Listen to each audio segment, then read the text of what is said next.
बोलिए नारायण भगवान की जय। बोलिए शंकर भगवान की जय। आप सभी को श्री कार्तिक मास की हार्दिक शुभकामनाएं।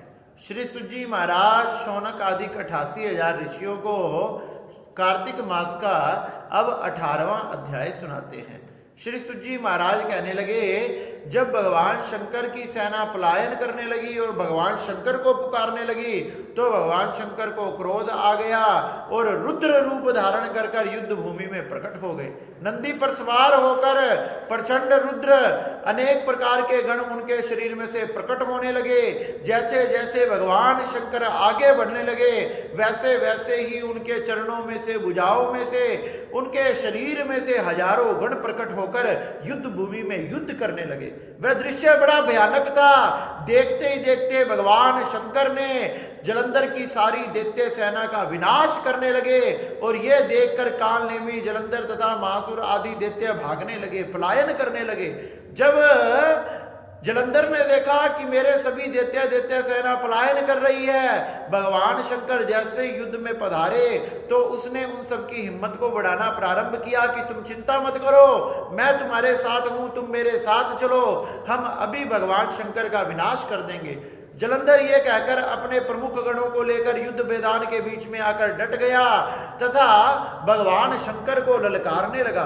जैसे ही भगवान शंकर को ललकारने लगा, दैत्य सेना का संहार करते हुए भोले बाबा जलंधर के सामने आकर खड़े हो गए और जलंधर ने अपने धनुष बाण को धारण कर 70 बाण मारकर भगवान शंकर को चकित कर दिया। 70 बाण मारे जो भगवान के शंकर के नंदीगण के चारों तरफ आकर ठहर गए और भगवान शंकर ने देखा कि अद्भुत, भगवान शंकर को भी ये देखकर बड़ा क्रोध आ गया और उन्होंने भी धनुष बाण धारण कर कर अपने बाणों से वर्षा शुरू कर दी। ऐसी वर्षा करी मानो फटाफट सभी दैत्य सेना का सिर कटने लगा हो। श्री सुजी महाराज कहने लगे, बरहा खड़मोरक का सिर कट गया, दसमही भी मर गया तथा शिवगण शिची ने प्रचंडक को मार डाला। इस प्रकार से जो जलंधर के प्रमुख गण थे सभी मारे गए। जब सभी मारे गए तो भगवान शंकर ने अपने धनुष बाणों से जलंधर के मुकुट को, जलंधर के धनुष बाण को, जलंधर की ध्वजा को काट दिया और उसके समस्त रथ को तोड़ दिया।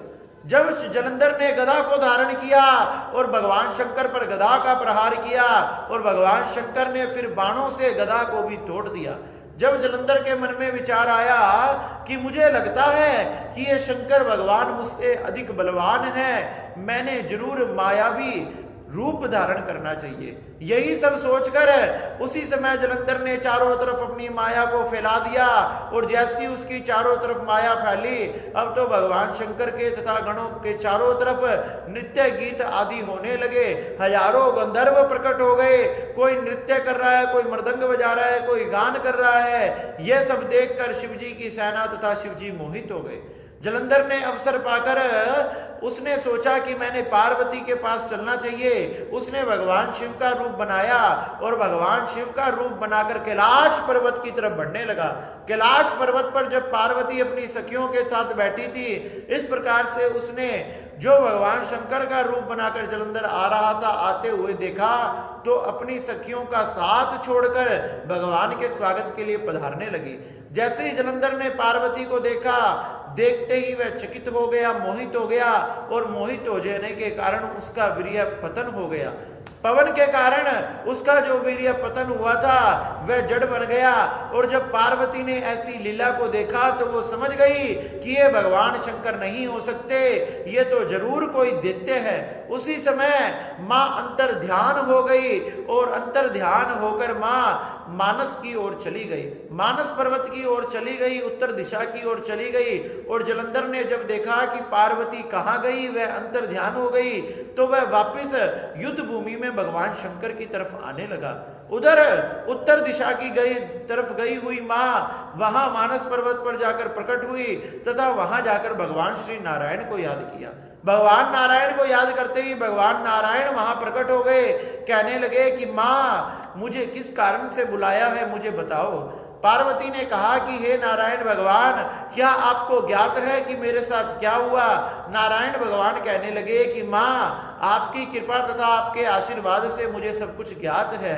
आप मुझे आज्ञा दो कि मैंने क्या करना चाहिए, मैं आपकी आज्ञा का पालन जरूर करूंगा। जब पार्वती ने कहा कि उस दुष्ट ने, उस दैत्य ने जिस मार्ग को खोला है, हम भी उसी मार्ग का अनुसरण करेंगे, और जब तक उसकी पत्नी का पतिव्रत धर्म नष्ट नहीं होगा, इतने वो दैत्य नहीं मारा जा सकता। इसलिए हे नारायण, मैं तुम्हें आज्ञा देती हूं, तुम जाकर उसकी पत्नी का पतिव्रत धर्म नष्ट करो, उसी से उस दैत्य का वध होगा, नहीं तो इस धरती से, इस तीनों लोकों से पाप कम नहीं हो सकता। भगवान नारायण ने जैसे ही पार्वती की इस आज्ञा को सुना, उन्होंने पार्वती की आज्ञा को शिरोध्याय किया तथा कहने लगे कि माँ, जिस प्रकार से आपने आज्ञा दी है, मैं उस आज्ञा का पालन करूंगा। इस प्रकार से भगवान नारायण वहां से अंतर्ध्यान हो गए तथा जलंधर की महलों की तरफ बढ़ने लगे। इस प्रकार से श्री सुत जी महाराज ने शौनकादिक 88,000 ऋषियों को ये बड़ी ही सुंदर कथा सुनाई कि किस प्रकार ने जलंधर ने छल किया, और मां पार्वती ने भी कहा कि इसका वध भी छल के द्वारा ही हो सकता है। बोलिए शंकर भगवान की जय।